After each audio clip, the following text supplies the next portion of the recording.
Hello everyone, welcome back to Toppers Biology. Friends, today we are going to discuss Standard 12th, Chapter 3 Human Reproduction. In human reproduction, we will discuss topic structure of ovum. So, today's topic is very important for your board exam as well as your NEET exam. So, what type of question, किस तरह के question मतलब आपके board के exam में पूछे जा सकते हैं? तो क्वेश्चन आपको पूछा जा सकता है draw a structure of ovum, ovum का स्ट्रक्चर ड्रॉ करो, या तो right short notes on ovum. So for board point of view today's topic is very important. Now अगर हम नीट के पॉइंट ऑफ व्यू से देखते हैं तो अप्रोक्सीमेटली वन क्वेश्चन, एक क्वेश्चन आने की पॉसिबिलिटी है इस चैप्टर में से, मतलब इस टॉपिक में से, नॉट चैप्टर, टॉपिक में से. जो आज का टॉपिक है स्ट्रक्चर ऑफ ओवम, उसमें से आपका एक क्वेश्चन आपका आने की पॉसिबिलिटी है. सो फ्रेंड्स, आज का जो वीडियो लेक्चर है हमारा, इट इज मतलब शॉर्ट वीडियो लेक्चर होगा, बहुत ज़्यादा लंबा नहीं होगा, क्योंकि टॉपिक, आज का जो टॉपिक है इट इज़ वेरी शॉर्ट, बहुत ही शॉर्ट टॉपिक है. So please watch it till and. इस टॉपिक को एंड तक देखो बच्चों, बिकॉज सिर्फ 15-20 मिनट का लेक्चर होगा, बट आपके लिए बहुत बेनिफिशियल होगा. It will be definitely beneficial to your board exam as well as your NEET exam. Even upcoming जो नीट एग्जाम है दैट इज 2021, सो उसके लिए भी आपका एक क्वेश्चन तो यहाँ से बन के आ सकता है. सो नाउ अब जैसे हम देखते हैं, फर्स्ट हम देखते हैं structure of ovum. So what is the structure of ovum? So what is ovum? So ovum that is the female gametes. Ovum क्या होता है बच्चों? फीमेल गेमेट्स होता है. So that is called ovum. Ovum is a rounded. Ovum कैसा होता है? It is kind of cell, it is a rounded cell. Most important, it is a non motile. Please remember. So what is the structure of ovum? So it is a rounded body, मतलब sorry rounded होता है. एक ये हो जाता है आपका. दूसरा that is second is a non motile. जैसे मैंने आपको बताया था कि जो ओवम होता है it is non motile, it can not move, it can not move. But अब जैसे कुछ बच्चों के दिमाग में ये क्वेश्चन आता है कि अगर सर ये मूव नहीं करता है तो फिर हाउ, ये किस तरह से ओवरी में से यूट्रस में जाता है थ्रू फेलोपियन ट्यूब. सो बच्चों, मतलब ये खुद मोटाइल नहीं होता है, बट आपको मालूम है कि जो ओवरी की जो फेलोपियन ट्यूब की जो इनर वॉल होती है, सो इट प्रोड्यूस सम, मतलब सीलिया लाइक स्ट्रक्चर होते हैं. ये जो सीलिया लाइक स्ट्रक्चर होते हैं they help to move the ovum from ovary to uterus, uterus तक इसको मूव करते हैं. So it is not motile, it is a non motile. Please remember. Second one is के ovum is larger than the other body cell of a parents.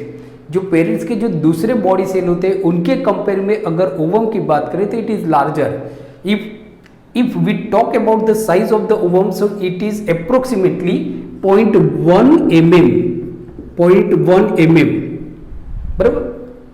And size of the other body cell is approximately 0.01 mm, 0.01 mm. So ovum is larger than the other body cell. दूसरे जो हमारे body cell होते हैं इनसे ये larger होता है. That is most important point for your NEET exam.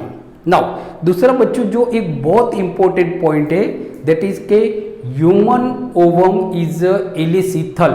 It is called alecithal. Please remember, it is most important point for your NEET exam. So human ovum is elecithal. Friends, again I repeat, this is very important point for your NEET exam कि human ovum is elecithal. Now what, इसका मतलब क्या होता है? What does mean elecithal? So elecithal means कि human ovum is free of yolk. It is a free of yolk. Free of yolk. Yolk, you know what is yolk? It is a yellow like fluid. आप देखते हो ना, जो अंडा होता है उसमें से कुछ येलो जैसा जो फ्लूइड निकलता है, that is called a yolk. So human ovum is a yolk free, therefore it is called a alecithal. It is called alecithal. Now कुछ इंपॉर्टेंट पॉइंट के बारे में हम बात करेंगे friends, but each and every point is important for your board exam as well as your NEET exam. हर point important है। आपको इसकी कंप्लीट पीडीएफ मेरी टेलीग्राम चैनल पे आपको मिल जाएगी। अगर जिन बच्चों ने टेलीग्राम चैनल को ज्वाइन नहीं किया तो आप उसको ज्वाइन कर सकते हो। कंप्लीट पीडीएफ आपको मिलेगी स्ट्रक्चर के साथ, कैसा इसका स्ट्रक्चर होता है। तो you can get a PDF from my Telegram channel, but to get a PDF so you should join my Telegram channel, so please join it. बराबर। नाउ सो एलेसीथल होता है, that means human ovum is free of yolk. Now so this is the structure of human ovum, this is the structure of human ovum। so हम one by one her point के बारे में discuss करेंगे। so now one thing you should remember that कि human ovum has a abundant cytoplasm। इसका बहुत सारा cytoplasm होता है। ह्यूमन ओवम के अंदर बहुत सारा साइटोप्लाज्म होता है जिसको हम बोलते हैं ooplasm. So this is the cytoplasm, this is the cytoplasm. So that cytoplasm is known as a ooplasm, ooplasm। Understood? Now human ovum is a abundant cytoplasm, बहुत सारा इसमें साइटोप्लाज्म होता है, बराबर। That is called a ooplasm।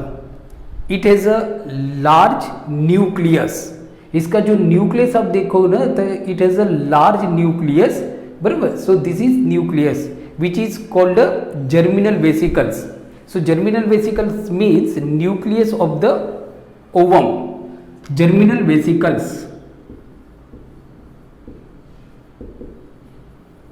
germinal vesicles। so क्या मतलब होता है germinal vesicles का? so nucleus of a ovum is called a germinal vesicles, that is called a germinal vesicles। now so this ovum is surrounded by the plasma membrane, this is plasma membrane friends। this is ovum, this is cytoplasm, that is called a ooplasm। this is nucleus of the ovum, that is called a germinal vesicles, and this is plasma membrane, this is plasma membrane। ये जो अंदर वाली जो line है, so this is plasma membrane, this is plasma membrane of the ovum which is called oolemma। please remember it is called oolemma, oolemma means plasma membrane of the ovum। so this is plasma membrane। now दूसरा अगर हम देखते हैं तो human ovum is surrounded by the two layers। Human का जो ovum होता है, मतलब फीमेल का जो ओवम होता है, it is surrounded by the two layer. ये दो लेयर से घिरा हुआ होता है। एक आपका जो लेयर होता है thin layer, non cellular layer. This is ये जो आप देखते हो, ये जो लेयर देखते हैं, ये जो लेयर हमको दिख रहा है, ये एक लेयर होता है। प्लाज्मा मेम्ब्रेन के बाद वाला ये लेयर होता है, ये कैसा होता है आपका? थीन होता है, पतला होता है, ट्रांसपेरेंट होता है। प्लीज रिमेंबर ये पूछा जाता है। सो ये आपका जो लेयर होता है, अंदर वाला जो लेयर होता है, इट इज अ थीन, पतला होता है। It is transparent and non cellular, it is non cellular which is called zona pellucida. Please remember zona pellucida, क्योंकि जब हम जर्मिनेशन की बात करेंगे, फर्टिलाइजेशन की बात करेंगे, मतलब जर्मिनेशन फर्टिलाइजेशन की, तब ये सारे जो पॉइंट्स है आपके लिए जरूर पड़ेंगे, बराबर। के जो एंट्री जो होती है, स्पर्म की जो एंट्री होती है इन द ओवम, उसके लिए, बराबर, to understand the entry of the sperm into ovum, so we should know the each and every point of the structure of the ovum, that is very important. So this is thin होता है, transparent होता है and non cellular होता है, that is called zona pellucida, that is called zona pellucida. Now zona pellucida is followed by the another layer. अब देखोगे तो zona pellucida के बाहर एक लेयर होता है, इस लेयर को हम बोलते हैं, ये हमारा जोना पेलुसिडा होता है। उसके बाद आप देखोगे तो एक थिक मोटा सा लेयर होता है, एक थिक मोटा सा लेयर होता है, मतलब सेल होते हैं, उसको हम बोलते हैं कोरोना रेडिएटा, कोरोना रेडिएटा। तो ये जो आप देखते हो ये सारे जो है बराबर, ये सारे जो है so these are the cells of the corona radiata. So friends आपको याद रखना है कि जो ह्यूमन ओवम होते हैं इसके आजू बाजू मीन्स के human ovum is surrounded by two layer, inner layer which is a very thin transparent and non cellular which is called zona pellucida, and then दूसरा एक लेयर होता है जोना पेलुसिडा के बाद एक लेयर होता है that is called corona radiata.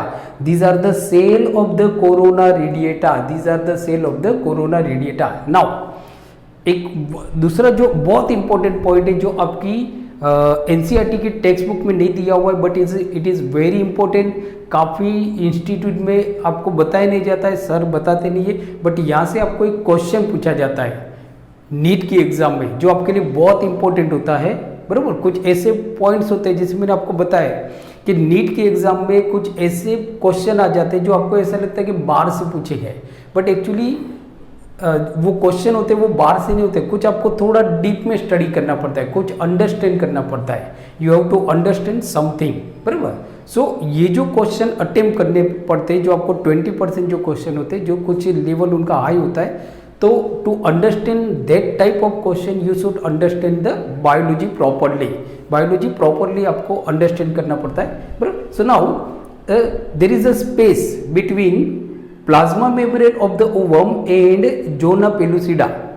एक स्पेस होती है किसके बीच में, जो ओवम की जो प्लाज्मा मेम्ब्रेन होती है और ये जो जोना पेलुसिडा होता है। आप देखो ना ये जो है ना ये आपका लेयर जो है, ये जो लेयर है ये आपका जोना पेलुसिडा है बराबर, दिस इज प्लाज्मा मेम्ब्रेन बराबर जिसको हम बोलते हैं उलेमा।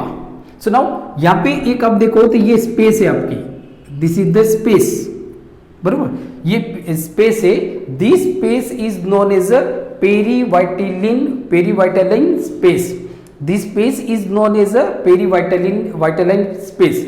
Now what type of question ask in NEET exam, so question ऐसा पूछा जाएगा what is called the space between plasma membrane and zona pellucida, so it is known as a perivitelline space, perivitelline space.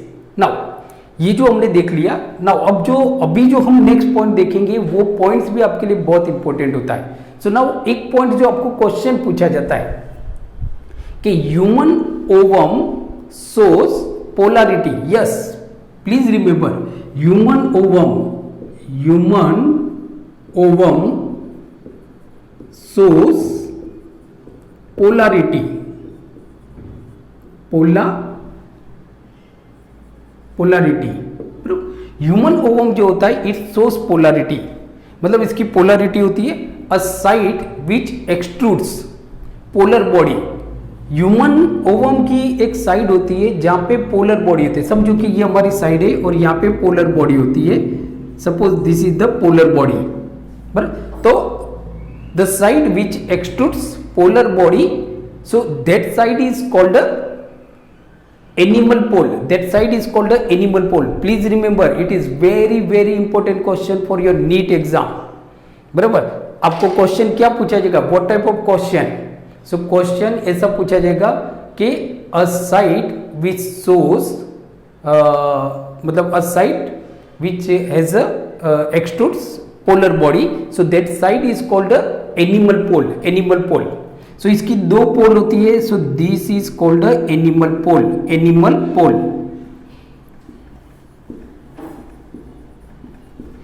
Again I repeat, the side of a human ovum which extrudes polar body, so that side is called the animal pole, and opposite sides of the animal pole means कि this animal pole के opposite sides है ना, this pole is called a vegetal pole, so this pole is called vegetal pole।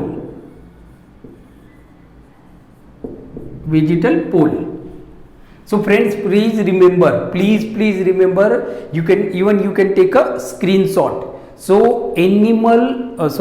Human ovum, या तो जो human में जो female में जो ओवम होता है, ऑब्वियसली ओवम फीमेल में ही होता है। ह्यूमन ओवम शोज पोलैरिटी बराबर, अ side which extrudes polar body is called a animal pole and opposite sides of the animal pole is called a vegetal pole. That is called a vegetal pole. Understood? So friends, ये जो आज हमने देखा structure of ovum. This is very important topic for your board exam as well as NEET exam and even जो हम fertilisation देखेंगे कि how does fertilisation takes place, how does sperm enter into the ovum. So you should understand the structure of ovum. इसके लिए आज का video मैंने upload किया हुआ है. सो प्लीज आप इस वीडियो लेक्चर को पूरा देखिए. अगर आपको आज का वीडियो लेक्चर अच्छा लगा है तो प्लीज इस वीडियो लेक्चर को अपने हो सके उतने फ्रेंड्स के साथ शेयर कीजिए, मैक्सिमम शेयर कीजिए. अगर आपको आज का वीडियो लेक्चर अच्छा लगा है तो प्लीज इसको लाइक कीजिए. अगर अच्छा नहीं लगा है तो आप इसको डिसलाइक कीजिए. बराबर, आपकी कमेंट्स मुझे लिख के भेजिए. आपको जो भी प्रॉब्लम है, कोई टॉपिक स्पेशली आपको अंडरस्टैंड नहीं हो रहा है तो आप मुझे कमेंट्स बॉक्स में लिख के भेज सकते हो. बराबर. So please watch my channel और please subscribe my channel and keep studying, keep watching and take care.